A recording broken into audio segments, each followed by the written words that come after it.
على أشرف الأنبياء والمرسلين وعلى آله وصحبه أجمعين. رب اشرح لي صدري ويسر لي أمري واحلل عقدة من لساني يفقهوا قولي. سبحانك لا علم لنا إلا ما علمتنا إنك أنت العليم الحكيم. لا حول ولا قوة إلا بالله. Yang dihormati Al-Fadhil Ustaz Yusuf bin Usman selaku mudir Ma'hadul Azhar di kampung Pokok Sengah atau Pokok Sengah, dan guru-guru pada sampai Sleman, seterusnya pelajar yang dikasihi sekalian. Pertama sekali kita panjatkan kesyukuran kepada Allah Subhanahu wa taala pada hari ini adalah hari Jumaat, hari yang mulia, Sayyidul Ayyam, penghulu segala hari. Mudah-mudahan perjumpaan kita pada hari ini walaupun tidak mengambil masa yang begitu panjang, kerana pada hari ini hari Jumaat kita akan bagi kaum lelaki dan melaksanakan solat Jumaat di masjid. Walaupun dalam kesempatan yang ada ini pihak sekolah menjemput Al-Fadhil Ustaz Yusuf selaku mudir Ma'hadul Azhar. Saya mungkin ada sebahagian daripada kalangan di depan Ustaz ni, daripada kalangan pelajar, tak tahu kat mana Ma'hadul Azhar. Yang tahu tuan mudir dia, tuan penentua dia adalah Ustaz Yusuf, Ustaz Haji Yusuf bin Usman ada depan ni. Dan Ustaz Yusuf ni dah bersara, YB lah yang bersara, YB dah bersara.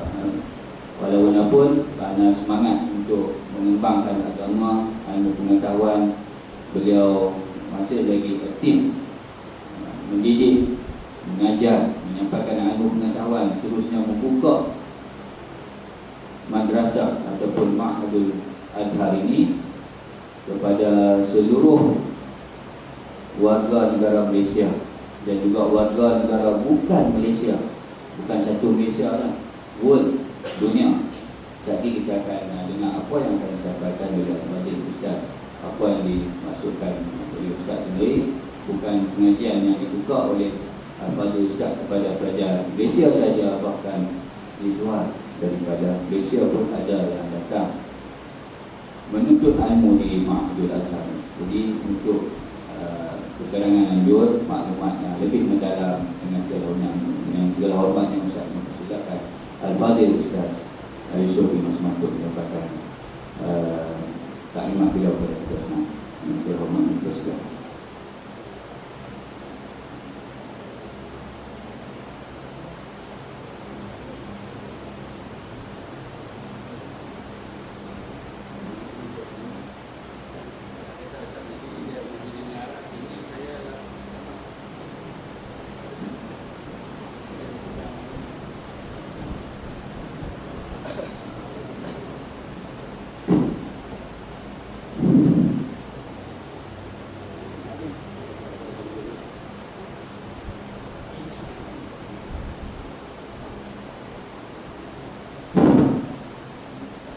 Assalamualaikum warahmatullahi wabarakatuh. Bismillahirrahmanirrahim. Alhamdulillahirabbil alamin. Wassalatu wassalamu ala asyrafil anbiya'i wal mursalin wa ala alihi wa sahbihi wa man jahada bi jihadihi wa da'a bi da'watihi ila yaumil. Yang dihormati, yang dikasihi Tuan Pengetua Madrasah Khairiyah Islamiyah Al-Fadhil Ustaz Khairul Anwar Musa, juga penolong hebatnya Ustaz Nazri Usman, Ustaz Mudif dan Cikgu Jamil, guru-guru dan pembimbing di Madrasah Khairiyah Islamiyah ini, pada pelajar putra dan putrinya. Baik,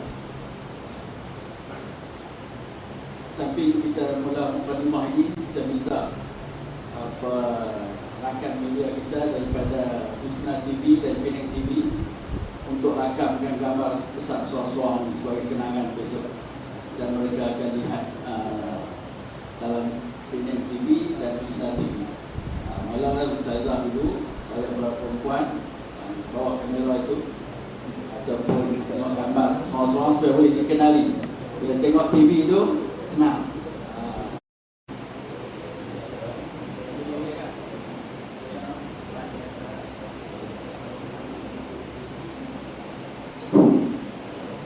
Minggu lepas ketika berada di Hotel Seri Malaysia, terjumpa pengetua kita yang kita cintai, Ustaz Khairat Anwar. Ini kata saya, untuk apa Ustaz datang di sini di Stasiun Malaysia? Satu bersama Haji Suki Latif, minum air. Betul tak? Sambil menjelang minum air, lari dah naik buat terbang, sambil terbang isap udara. Jadi apa maksudnya? Kata saya bagi kertas ni, kertas iklan ni. Oh, bagi dia tengok. Oh, dia kata kalau gitu saya datanglah ke Madrasah Khairat Islamiyah pada hari Jumaat, bagi tahu dan kempen pelajar untuk program ini. Saya kata ini program menyusahkan pelajar. Program apa? Menyusahkan pelajar. Kalau pelajar dapat iklan ini, simpan elok-elok dalam beg, jangan bagi mak dan ayah tahu. Sebab dia amat tidak asing lagi lah bagi saya. Sebab pada tahun 1984, kita belum dilahirkan, mak kita baru bercinta. Baik, saya mengajar di Khairat Islamiyah ini seminggu sekali pada lepas maghrib. Dalam surau lama dia ada punya Ghuraba. Baik, lepas itu bila kita buka sekolah Ma'hadul Azhar tahun 1988, kita ada kerjasama pintar dengan Madrasah Khairat Islamiyah. Apa kerjasama pintarnya? Ialah Ustaz Osman masa itu sebagai pengetua di Khairat Islamiyah ini menjadi jawatan kuasa, salah seorang ahli jawatan kuasa Ma'hadul Azhar yang aktif, yang dalam catatan sejarahnya tidak pernah tidak hadir sebarang mesyuarat jawatan kuasa Ma'had Al-Azhar. Lepas itu Ustaz Osman menjemput kita mengambil peperiksaan di Khairat Islamiyah ini. Masa itu antara sekolah yang boleh terus pelajarnya ke Azhar di Pulau Pinang ini adalah Madrasah Khairat Islamiyah. Jadi kita ada perjanjian pintar yang tak bertulis. Jadi pada setiap hari Rabu, pelajar lelaki Madrasah Khairat Islamiyah yang nak ambil periksa sanawiyah itu, selamat datang, pergi ke Ma'hadul Azhar, masuk kelas bersama dengan kita. Jadi Ustaz Hamzah mengajar dan sebagainya lagi. Saya kena mengajar di Khairiyah ini pada setiap hari Ahad. Masa tu kalau Khairiyah cuti hari Jumaat, hari Jumaat sekolah, Ahad sekolah. Jadi saya mengajar di sini. Itu. Dan hasil daripada peperiksaan itu, pelajar sulung kita yang pertama sekali 10 orang, antaranya berumur 15 tahun dan 16 tahun, lulus dengan cemerlang peperiksaan di Khairat Islamiyah dan boleh sambung ke Universiti Al-Azhar Mesir. Jadi maknanya dalam sejarah dan tamadun ilmu, pelajar yang seusia 15 tahun masuk Universiti Al-Azhar adalah pemegang sijil syariah Islami. Orang lain tidak ada dalam dunia ini. Dan sekarang banyak pelajar ini sudah beraksi dengan hebatnya di Malaysia ini. Antaranya mengajar di selamat datang Ayahanda Ustaz Syuaib yang dekat sini.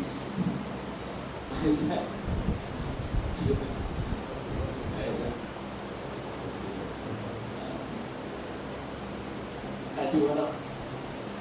Saya kena ikut baca warna. Dia cerita sejarah ni. Sejarah. Baik. Sejarah hubungan Madrasah Khairat Islamiyah ini. Baik. Bersama kita sekarang ini Ayahanda kita Ustaz Syuaib Muhammad Amin. Mana dia duduk kamera? Ustaz Syuaib. Jangan tak boleh dia. Saya di pengarah tinggi sama. Ni nampak tiang apa Ustaz? Ubah. Baik. Ustaz Syuaib, kita Ustaz Syuaib bersama dengan Pak Arwah Sahab daripada awal lah. Dulu beliau menjadi timbalan pengurusi Ma'ruf Azhar. Tapi sekarang dia bagi kat kita semua budak-budak ni tadi, Ustaz Syuaib menjadi penasihat Ma'had Al-Azhar dan tenaga pengajar di Ma'hadul Azhar daripada tahun 1988. Cikgu Muhammad Nur Makhtar, Waalaikumsalam Muhammad Nur. Cikgu Muhammad Nur guru bahasa Melayu kita di Ma'hadul Azhar. Jadi lepasan pelajar yang di bawah tangannya semua jadi cikgu. Gitu. Itu hubungan kita dengan Khairiyah ni terlalu intim, terlalu baik, terlalu padu. Baik. Lepas itu, bila Khairiyah Islamiah ini menjadi SKBK, macam mana? Macam mana hubungan dengan Ma'had Al-Azhar pula? Dulu pelajar perempuan di Khairiyah Islamiah ini setiap hari cuti, hari Sabtu, selalunya ke Ma'had Al-Azhar untuk kelas bahasa Arab. Gitu. Tak ada kena bayaran apa-apa lah. Cuma itulah hubungan baik. Baik, sekarang jadi SABK. Saya pun risau macam mana hubungan ini. Tapi hubungan peribadi dan hubungan silaturahim ini tidak lekarlah, sebab Ustaz Syuaib mengajar di Khairiyah Islamiah, Ustaz Cikgu Maknur mengajar di sini juga. Di samping Ustaz Syuaib masih dengan Ma'had Azhar. Tapi bagaimana hubungan ini? Tiba-tiba mak saya meninggal dunia. Mak saya seorang meninggal dunia di Perlis. Jadi kita telefon ke Ustaz Syuaib, macam mana ni mak saya meninggal dunia ni, pelajar ni nak tolong minta sekolah, nak semayang gaib mak saya. Jadi alhamdulillah sekolah Khairiyah Islamiah ini rela dan setuju semayang gaib di Surawi lah. Itu indah. Lepas tu baru ni kita bagi buku Ta'lim Muta'alim Tariqat Ta'allum, itu buku yang tu dipakai di pesantren Indonesia, hampir seluruh pesantren. Gitu. Baik. Lepas itu sampai akhir ceritanya jumpa Ustaz Khairul Anwar di Hotel Seri Malaysia. Dia tengok iklan ni, dia kata kita main kempen sendiri lah di Pondok Khairiyah ini. Dia kata hebat ni, mana boleh orang bagi kempen. Setahu saya 30 tahun saya kerja dengan kerajaan, hanya syarikat Cina, Kampiak, Hindu, laknat saja yang boleh kempen pelajar banyak di sekolah. Kalau sebut Islam tak boleh. Saya mengajar di sekolah, satu sekolah tersebut lah, dia banyak sekolah. Jadi Cina pakai skirt tu dekat dengan serikai tu. Jadi sekolah memberi peluang kat dia kempen kolej dia itu dalam waktu sekolah. Tapi bila kita nak pergi kempen sama, tak boleh. Macam kan orang sebelah lembu baru ni kan, Hindu tu seorang, dia kata menteri Hindu tu, dia kata apa, sekolah orang main macam-macam adutan, jadi tak boleh nak sebelah lembu di sekolah. Jadi nasib baiklah orang luar, menteri luar ni pandai jawab. Doktor apa? Doktor Asri kata kalau gitu kita selaras semua. Berhala-berhala tokoh-tokoh yang ada bawa kau jalan, nyok-nyok dia kata pecah kau jalan tu, mampu merosakkan orang apa semua. Mampu. Dalam sekadar kita ada tak korban? Ada tak? Buanglah sekadar korban dulu, baru boleh tak sebelah korban di sekolah. Betul tak? Dulu saya mengajar di sekolah bakti, serta 2 ekor atau 3 ekor kepada lembu. Hindu ada, Cina ada. Bukan tidak Cina pengurus selamat tu, bukan komunis. Tak gaduh pun. Betul tak? Baik, kita ada berapa minit lagi, 12.30. Ustaz saya duduk kedai dia kat 12.30. Sebab belajar lelaki nak pergi semayang di masjid, dah ke rumah. Habis dah. Kempen terus. Kempen terus. Boleh? Tak apalah, cuti tapi lah kempen di Sungai Limau ni, kita ada kempen ni. Baik, kursus. Kita selalu buat kursus ni daripada tahun 1990. Jadi ada 2 kursus. Ada berapa kursus? Satu tahfiz cakupan Quran. Tahfiz ni kita akan pilih surah Insan dan surah Sajadah. Kamu semua tak payah hafal lah sebab semua dah hafal 2 surah ni. Kemudian kefahaman daripada surah Insan dan surah Sajadah. Memakan masa 12 hari pengajian. 12 hari. 12 hari. Apa dah 12 hari ni? Risau. Baik, 12 hari. Sebab apa? Nak hafal surah tu. Dan sebab apa Nabi suruh kita semayang subuh hari Jumaat, baca surah Sajadah dan surah Insan. Jadi surah Sajadah kita dah cuba nak study. Alangkah silapnya kita masuk Ma'hadul Azhar kalau Ustaz Syuaib tidak memberi penerangan dalam surah Insan dan surah Sajadah, sebab dia memberi penerangan kepada orang Sarawak. Pelajar Sarawak 600 orang, Ustaz Syuaib memberi penerangan tentang surah Al-Insan ini. Jadi kita kena buatlah. Semoga antara 16-28 bulan ni ada sehari Ustaz dapat. Ustaz kata okey, saya tak beritahu lagi ke Ustaz dulu ni. Dia tak kena ceramah. Tak apa kan?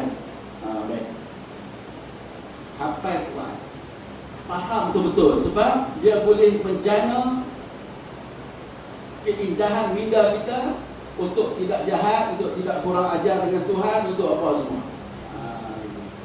Okey. Baik. Bagi tahu kepada siapa ini? Adik-adik. Kepada siapa? Adik-adik, jiran-jiran semua. Bayarannya RM650 sahaja.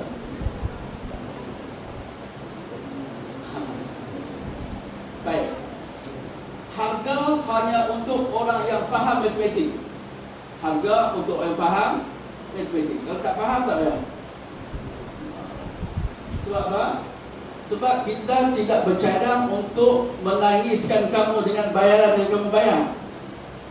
Saya ambil duit 300, saya panggil kamu 2 hari, 3 hari 2 malam, saya menangiskan kamu. Apa yang kamu dapat? Bayar 300. Pagi lompat, petang berkawan, malam menangis, tersedu-sedu, bayar 300. Pernah tak? Pernah tak? Pernah. Kita tak bercadang. Kita nak mengajak betul. Jangan menangis. Kita mau lompat gembira saja. Faham tak cakap? Ada yang faham, ada yang tidak. Pada satu ketika saya buat kursus di Ma'hadul Azhar tu. Pasal tu zaman orang menangis ni, kita pun padam lampu, bagi gelap sikit apa semua. Adik-adik, siapa yang miskin di pantai sana? 15 minit. Teriak.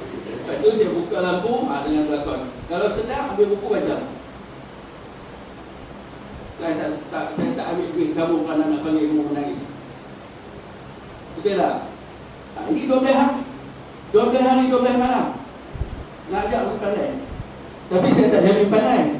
Kita tak jamin pandai. Jadi kamu saman pula. Ustaz, anak saya 12 hari pergi kursus. Apa orang tak hati? Hati pun cukup habis. Kita mau bagi kursus saja. Dan sistem membaca demi ingat pelajaran akan diajar dalam kursus ini. Okey. Yang kedua, kursus bahasa Arab. Hari murah, tawarannya murah, hanya untuk orang yang faham matematik saja. Bayaran dia makan minum 3 lepas semua 1,200. Jadi kata dia bagi apa senyum. Minggu cuti lepas kita buat. Satu bukan Ma'hadul Azhar buat. Pondok tahfiz dan kefahaman Quran. Siapa ada itu kan? Cuti yang lepas belajar tingkatan 2. Baik. Bayaran dia mahal, RM250. Mahal ke murah? Mahal. 1,200 ini murah. 1,200 ini 100 jam. 100 jam kira daripada 9 pagi sampai 4 petang. 9 pagi sampai 4 petang, tidak termasuk waktu rehat. Kira-kira macam tu. Baik, malam tidak masuk dalam 100 jam ini. Maknanya malam sampai pukul 10 malam itu lebih. Itu. Anda faham tak? Jadi bayarannya 1,200 sahaja. Kalau hari itu 250, mengaji 4 minit saja. Tapi dia kata murah. Dia kata kamu faham matematik. Lepas tu kira-kira, oh mahal lah Ustaz. Mahal lah. Baik, sebab apa kita buat 100 jam? Sebab kita pernah buat 30 jam, kita pernah buat 40 jam, tak sampai ke mana. Apa tak tahu. Jadi sekarang kita ambil 100 jam ini, kita sedia kalimah Arab untuk dihafal 10,000 kalimah yang digunakan seharian. Soal dia nak hafal dapat 5,000, 4,000 tu dah. Tapi teks yang kita akan sediakan 10,000 perkataan. Gitu. Baik, namun semua bab akan dilatih tubi. Semua bab akan dilatih tubi. Cara membuat ayat dan cara memahami teks akan dilatih dalam tempoh ini. Baik, 100 jam sama dengan lebih kurang. Kalau sekolah lain lah, sekolah biasa-biasa kadang-kadang sama dengan 1 tahun pengajian. Macam mana 1 tahun pengajian? Kita bahasa Arab dalam masa seminggu kan, masa dalam 4 jam. Setahun berapa jam, berapa minggu? 52 minggu. 52 minggu tolak cuti raya, tolak Rifah Bali, tolak apa semua. Lepas tu tolak kita ni tak main. Lepas tu tolak guru mesyuarat, tolak guru fi kursus, tolak apa semua tinggal 25 minggu. Kalau 25 minggu kali dengan 4 jam apa? 100 jam. Jadi kita masukkan ini dalam 100 jam. Baik, saya bagi contoh. Kenapa abang-abang kita dulu yang saya sebut tadi masuk divisi umur 15 dan kemudian ada 3 orang masuk umur 14. Sedangkan dia belajar di madrasah 3 tahun atau 2 tahun. Sebab kira jam. Ya apa? Jam. Dulu kita belajar 10 jam satu hari, 27 hari satu bulan. Cuti 3 hari sahaja dalam satu bulan, maknanya sebulan 272 jam. Kali dengan 10 bulan 2,700 jam. Sama dengan 3 atau 4 tahun di soal. Itu dia punya sistem. Sebab saya kata kalau kita banyak amali matematik, kita boleh pantas. Okey? Baik, siapa akan mengajar? Yang akan mengajar abang-abang kita yang pernah belajar di Ma'had Azhar, termasuk yang dari Indonesia. Ustaz Abdullah Cik yang datang, Ustaz Rahid Zaid yang tulis buku yang TV9 apa semua tu, Ustaz Zaki, Ustaz Irwan, Dr. Irwan yang masih dia khairiah ni, sekarang dia jadi penasihat Senate Charter ahli Hong Leong Bank, pensyarah kanan universiti, dan orang buat PhD di bawah dia. Dan satu lagi tokoh kita tak asing lagi lah, Ustaz Syuaib, bagi terlihatlah selama kita berapa belas hari ini, 16 hari belajar. Hari Jumaat cuti. Hari Jumaat apa? Cuti, makna boleh bernafas. Okey. Orang yang dah habis periksa SPM lagi bagus lah. Lagi bagus lah. 4 tahun tu dah masuk universiti. Adakah universiti untuk orang bodoh dunia ni? Ada. Baik, bayaran. Saya ringkaskan. Bayaran.